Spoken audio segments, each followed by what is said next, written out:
자, 지금부터 거꾸로 수업 아홉 번째 역사 수업을 시작하도록 하겠습니다.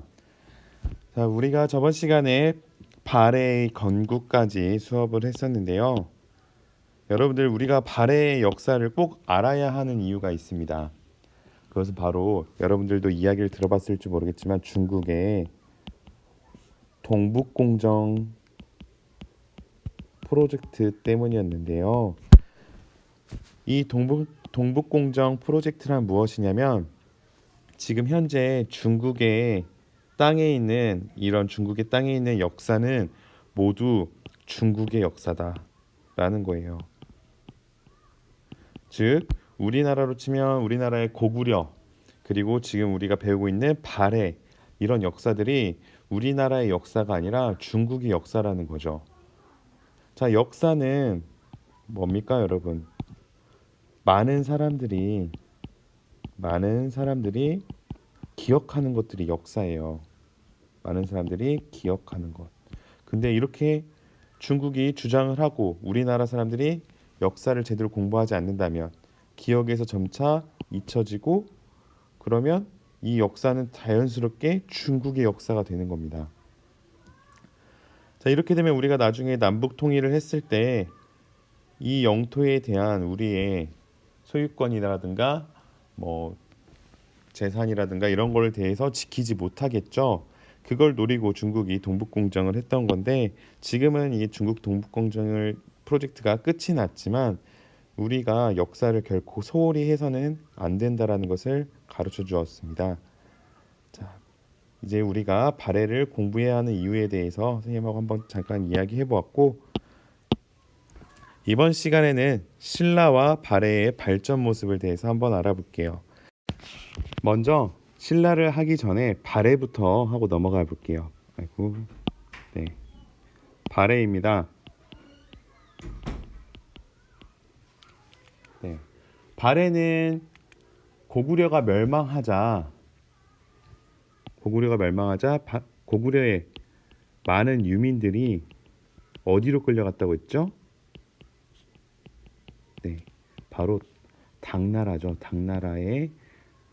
당나라에서 우리 고구려의 많은 유민들을 강제로 당나라 이곳저곳에 옮겨 살게 했습니다. 여기가 고구려였다면 고구려의 유민들을 뿔뿔이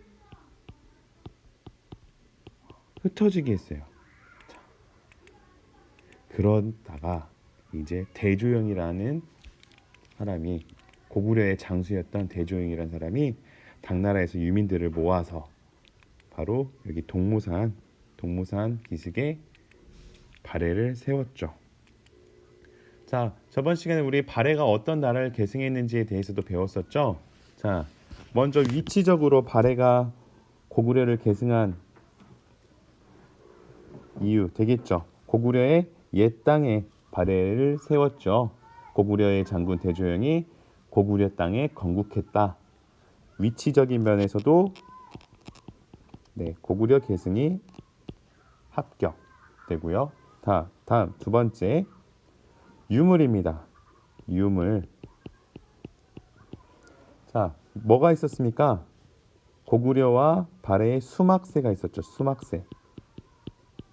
네, 수막새의 모양이 고구려와 발해의 것이 매우 흡사했다. 그리고 세 번째, 유적입니다. 유적. 바로 온돌이었죠. 온돌. 발해의 집터와 고구려의 집터를 보면은 이것은 우리 민족 전통의 생활 모습이 담겨 있는 곳이다. 유적이다 라는 걸 알 수 있었고, 네 번째, 기록이 있었습니다. 일본에 간 발해의 사신이 발해를 고구려의 옛 땅을 회복하고 부여의 풍습을 지녔다. 발해 왕은 옛 고구려의 국왕이다 라는 그렇게 말을 함으로써 발해가 고구려를 계승했다 라는 것을 알 수 있었습니다. 네. 자, 다음으로 발해의 발전입니다. 발해는 기본적으로 고구려를 계승했어요. 고구려를 계승했죠? 자, 고구려를 멸망시킨 게 누구입니까? 신라와 당나라였죠. 그러면 발해가 신라와 당나라를 좋아할까요? 안 좋아할까요? 당연히 발해는 이 둘을 매우 싫어했어요. 되게 싫어했어요. 그래서 신라와 당나라와 많은 싸움이 있었는데요. 자, 발해는 기본적으로 일본과 많은 교류가 있었고요. 일본에 많은 문화를 전파해주기도 했죠. 일본과. 그리고 당나라와 신라하고는 약간 견제를 받는, 당나라와 신라에게는 많은 견제를 받았어요. 왜냐하면 어떻게 겨우겨우 통일을 했는데 발해가 이렇게 너무 땅이 커져버리고 계속해서 성장하고 발전하고 있는 모습을 보이니까 신라도 겁이 나겠죠. 그리고 당나라조차도 겁이 났습니다. 그래서 발해가 이렇게 크는 거를 계속해서 견제를 했죠. 그리고 발해는 당나라를 공격합니다. 발해를 공격합니다. 그래서 나중 처음에는 이만했던 영토였지만 나중에는 이렇게 확장하는 그런 모습도 보입니다. 자, 글을 한번 읽어볼까요? 자, 발해는 처음에 동묘산 쪽의 기슭에서 수도를 잡았지만 나중에 상경으로 도읍을 옮기고 고구려의 옛 땅과 말갈의 여러 부족이 살고 있는 북동쪽으로 영토를 넓혀 나갔다. 네, 선생님이 화살표한 내용에 해당하는 말입니다. 당에서는 이런 발해를 가리켜 바다 동쪽에 있는 번성한 나라라는 뜻의 해동성국이라고 불렀다. 자, 이거 매우 중요합니다. 별표. 해동성국. 해동성국. 해자는 바다 해자, 동자는 동력동, 성자는 이룰성, 국은 나라국이죠.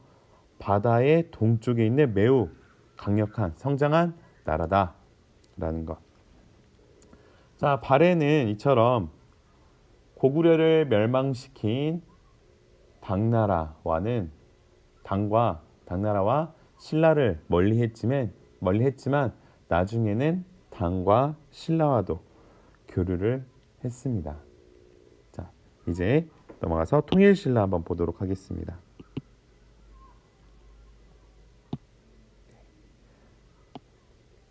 자,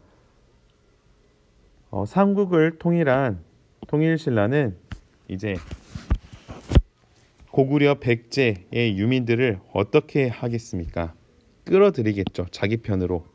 문무왕은 하나된 신라를 만들기 위해 백제와 고구려의 유민들을 통합하는 정책을 펼칩니다. 왜냐하면 고구려와 백제의 유민들을 자기 편으로 만들지 않으면 이들이 또 반란을 꿈꿀 수가 있겠죠. 나는 다시 백제를 세울 거야 라는 마음가짐을 갖고, 나는 고구려를 다시 세울 거야 라는 마음가짐을 갖고 언제든지 배반을 꿈꿀 수 있기 때문에 이들을 계속 안아줍니다. 안아주고 어이구 잘하네 어이구 하고 막 칭찬해주고, 그렇게 해서 유민들을 통합하는 정책을 펼칩니다. 자, 그러면 통일신라 시대에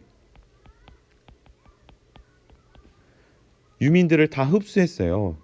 원래 이만했던 통일신라가 고구려 백제 유민들을 흡수하면서 요따만해졌습니다. 자, 힘이 세졌어요. 자, 이렇게 문무왕 시대에 이렇게 힘이 세지고, 그리고 그의 아들인 신문왕은 이런 힘이 세진 것을 기반으로 해서 왕권을 강화하는 한편 여러 제도를 새롭게 정비하여 기본 통일신라의 기틀을 다집니다. 자, 여러분들이 역사를 공부할 때 공통점이 하나 있어요. 자, 나라가 세워지잖아요. 한 나라가 세워집니다. 한 나라가 세워지면 그 나라의 왕은 가장 먼저 뭘 할까요? 내 힘을 강화시켜야겠죠. 내 힘이 강해야 다른 사람들이 나에게 반기를 못 들 거 아닙니까?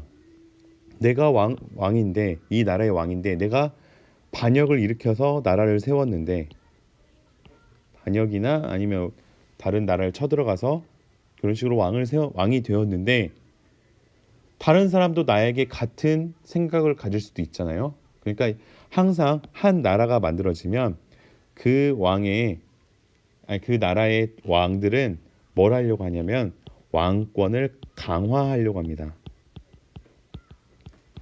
여기서 보이다시피 신문왕도 왕권 강화하는 한편 여러 제도를 새롭게 정비하여 통일된 신라의 기틀을 다졌다라고 나오죠. 네, 그 부분입니다. 자, 여러분들 밑에 한번 이야기 봅시다. 만파식적의 이야기에 담긴 신라인의 바람이라고 나오는데, 자, 문무왕은 자기가 죽기 전에 자신의 아들 신문왕에게 부탁을 합니다. 동해 바다에 나를 묻어달라고 그렇게 말을 하고요. 그 말을 들어서 신문왕은 여기 이쪽이에요. 오른쪽 지도를 보면 이쪽에 해당하는 이곳에 문무대왕릉을 만들어줍니다. 경주 문무대왕릉. 네. 자, 어느 날 아빠를 문무대왕릉에 묻어주고 동해 바다를 보고 아이고 나라가 많이 힘들구나 하고 한숨을 쉬고 있는데 갑자기 동해에서 용이 승천합니다. 그러면서 용이 나타나 모든 파도를 잠재운다는 뜻의 만파식적이라는 피리를 줍니다. 이 피리를 불면 적의 군사는 물러가고 모든 질병이 나으며 가뭄에는 비가 오고 비가 올 때는 하늘에게 바람이 불고 파도가 심할 때는 바람이 가라앉고 파도가 잔잔해지고 너희들이 말을 안 들을 때는 말을 잘 듣게 될 것이다. 5학년 3반 친구들이 말을 안 들으면 말을 잘 듣게 될 것이다 라고 선생님도 만파식적이 필요하네. 아무튼 이렇게 피리를 줍니다. 자, 이 이야기는 물론 진짜 용이 나타나서 주진 않았겠지. 자, 뭐가 들어가 있어요? 바로 많은 신라인들의 바람, 하나된 신라와 튼튼한 신라에 대한 바람이 들어가 있죠. 네, 이렇게 신라인들의 바람이 들어가 있는 만파식적 이야기에 대해서도 알아보았습니다. 자, 한 장 넘어갈게요.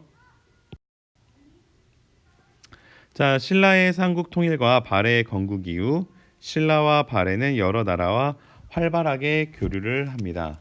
자, 어떤 교류를 하였을까요? 먼저 신라는 당과의 관계가 다시 회복이 됩니다.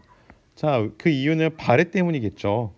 발해가 이렇게 위에서 커지고 있으니까 당나라도 신라도 다시 또 벌벌 떨기 시작한 거야. 옛날 고구려 때처럼. 그래서 다시 교류를 합니다. 그래서 당으로부터 비단이나 서적을 수입. 자, 신라가 수입한 건 뭐다? 비단이나 서적. 네. 신라와 당은 사신, 유학생과 승려 등이 자주 왕래하여 서로 문화에 영향을 주었다. 신라는 바다를 통하여 당과 일본, 멀리 서역과도 활발하게 교류하였다. 라는 것. 네.